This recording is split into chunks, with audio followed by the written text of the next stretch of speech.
Okay guys, welcome to iExcel homework help. So the first thing we're going to be looking at is T.2, surface area of prisms and cylinders. So all of these are pretty much going to be the same. The only thing is you're going to be using a different formula for each one. First thing you need to identify is which formula to use. So look at the shape. What is it made out of? It's made out of circles. Take your reference sheet. Put it right in front of you. There are three shapes that are made out of circles. That one, and that one. Well, the question really told you it's a cylinder, so you know it's that one. But it looks like that anyway. Okay, these are the formulas that you are to use. I will use the top ones all the time because it's less mistakes, but you can really use the bottom ones as well. It's just you have more room for error.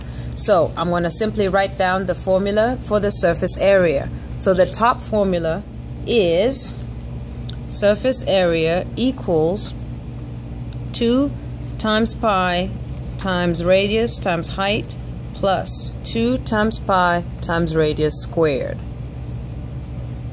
Okay, then all you do after that is put in the numbers. So surface area equals, and I'm just going to put parentheses to remind myself that I need to do all this before I add this on.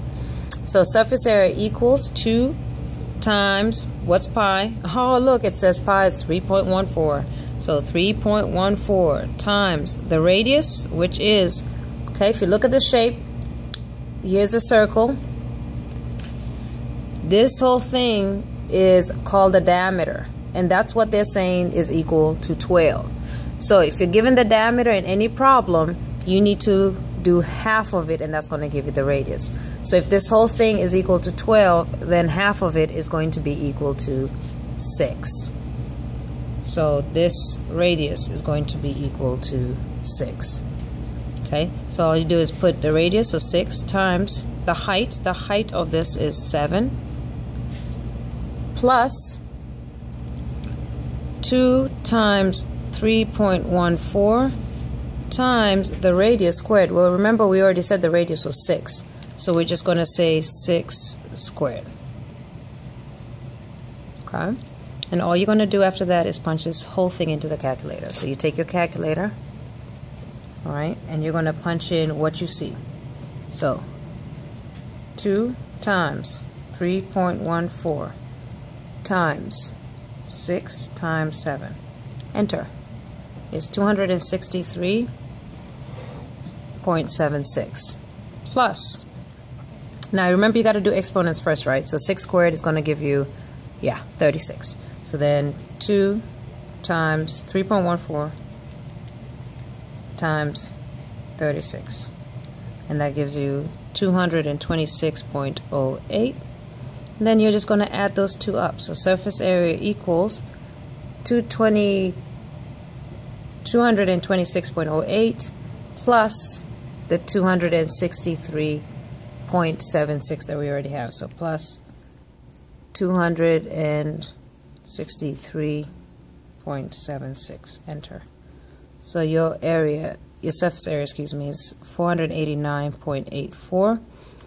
You look at the units. Your units are in yards, and because you are dealing with area, it's always going to be squared.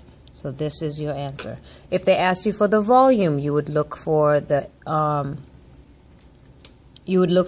formula for volume. Okay, so these are the kind of questions you're going to get up to 60, the easier ones. Okay, and I'm not going to show you the ones that you're going to get after 60. All right, so this is a question that I pulled directly off of iExcel. Question says the surface area is 952. What's the value of J? You look at what's labeled. You've got that, and that. This is 12, that's 19, and that is J. Okay, so we're dealing with surface area. So again, you look at the kind of shape it is. Is it made out of any circles? Nope, it is not. So it is not that, or that. Does it meet up at one point? Nope, so it's got to be this one. So surface area, we're going to be dealing with this formula once again. So I'm just going to write that formula down. S surface area equals 2 times base times height plus 2 base W plus 2HW. Okay, and then all I'm going to do is put the numbers in. So I know what the surface area is from the question. It tells me it's 952. So I'm going to put 952 equals 2 times the base. It doesn't matter what you pick as long as you stay consistent. So this can be base and width, or this can be base and width, but that's the height. So let's do, this is base and this is the width. So 2 times base, which is 12, times the height, which is j, plus 2 times the base, which is 12, times the width, which is 19, plus, and I'm just going to write on the bottom here because I ran out of space, 2 times the height, which is j, times the width, which is 19. Okay. Then what I'm going to do now is solve my equation, or at least make it look a little bit better or neater. Alright, so we have, I'm going to draw a line down, go 952 equals 12 times 12, I'm sorry, 2 times 12 times j. So 2 times 12 is 24, 24 times j is 24j, plus 2 times 12 times 19. So 2 times 12 is 24, 24 times 19 is 456, plus 2 times j times 19. So 2 times 19 is 38, times j, which is 38j. Okay. Alright, I'm going to get rid of plus 456. And how am I going to get rid of it? I'm going to subtract it. So I'm going to subtract 456. That's gone. And I'm going to get 952 minus 456 equals 496. Equals 24j plus 38j. So I'm just going to combine those like terms. 24 plus 38 equals 62j. I'm going to divide both sides by 62 so I can cancel that. So I get j equals 496 divided by 62. J is equal to 8. So they asked me to find the value of j. J is now equal to 8. So basically these questions, they're going to give you the surface area and they're going to ask you for either B, H, or W, and all you do is you plug in all the numbers you know and you solve the equation, which we've done so much of. You should be an expert. If you've got it, great. You can now stop the video and go back to doing your IXL. I just wanted to make sure that I did one where it wasn't a cylinder but actually a prism. So again, it's still surface area, but this time it's a prism. So what you do is you get your formula sheet and you're going to look for a prism. So look, rectangular prism. Okay, even though it says rectangular, it doesn't matter what the bases are. A prism is a prism, so you still use the same formulas. So this one is a triangle, so we're looking for surface area. I'm actually just going to teach you how to use the second one so that way you can get to choose whichever one you want.